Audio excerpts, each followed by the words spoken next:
at the agency. Let's get to the Senate Homeland Security Chairman, Senator Ron Johnson. Senator, good to have you back. How are you?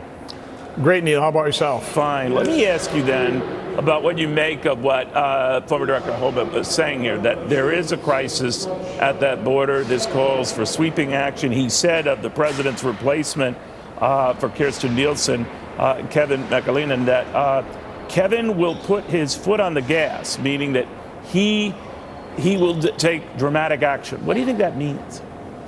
Well, first of all, there absolutely is a humanitarian and national security crisis at the border. Back in 2014, President Obama declared a humanitarian crisis when 120,000 unaccompanied children and people came into this country illegally as family units.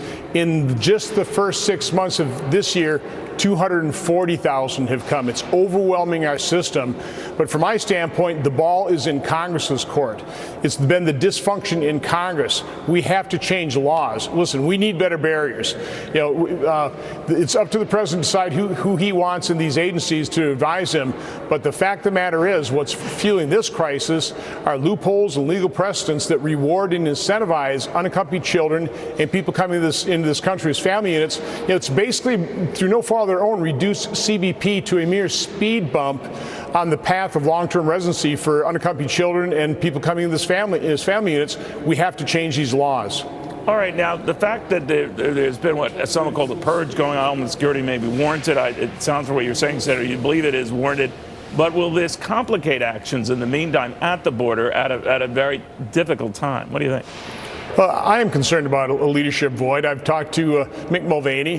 This sounds like this was a planned action. I've got a great deal of confidence in CBP Commissioner and now acting Homeland Security Secretary McAleenan. He's choosing his team. I think that's probably appropriate. You still have seasoned managers in DHS, so I'm not panicked.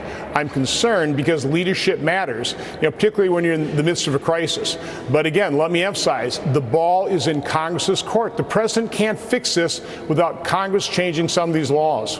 So we're told, sir, that White House Senior Advisor Stephen Miller has been very involved in this process. I'm very dissatisfied, and maybe sharing the president's own anger at what's going on at the border. What do you think of the role he could be playing here? Well, the problem with executive action, even if it's proper, even if it's legal, they shop it to a court that overturns his decision or puts an injunction, which again emphasizes we have to change these laws. Neil, only about 15% of the asylum claims that are made by people coming in as family units are granted. So we have to first have a more accurate initial determination so that the people that actually are lent this country based on an asylum claim have a far greater opportunity of having that be a valid claim. Otherwise, we have to be able to hold those individuals, make that determination, and if they don't have a valid asylum claim, we have to return them to their home country. That would be a real deterrent. Michael Chertoff faced this with a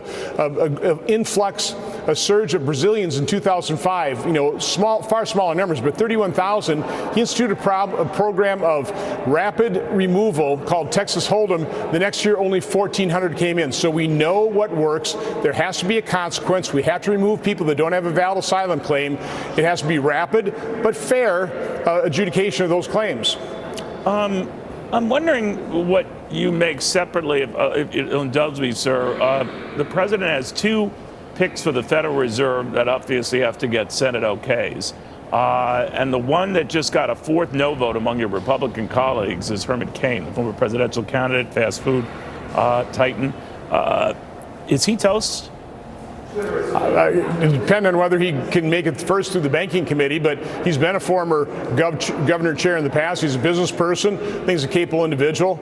I'm certainly not disqualifying him. I'd want to listen to his testimony. I'd want to evaluate him if he comes through the banking committee. So I know he's at the limit of no votes among Republicans, assuming he doesn't get a single Democratic vote. I know how divided the Senate is these days, in Washington in general. Is it your understanding that there are other Republicans who would similarly say, no, you're not the guy? I really have no idea. From my standpoint, I kind of wait to see how the nominees work their way through the committees, what information they provide, how they go through that confirmation process, then I'll make my final decision. If you had a choice between the two of them, Steve Moore and Herman Cain, because obviously 2 rejections for the president would be a bit much, is it your sense it's going to be Steve Moore who will survive all this? Again, I really can't make that prediction. I will wait for these individuals to go through the confirmation process, provide the committees the information, go through the hearings, and then we'll make our determination. Okay. I know I threw a lot at you there, so I just wanted to get an update from you. Always good talking to you. Have a great day. All right.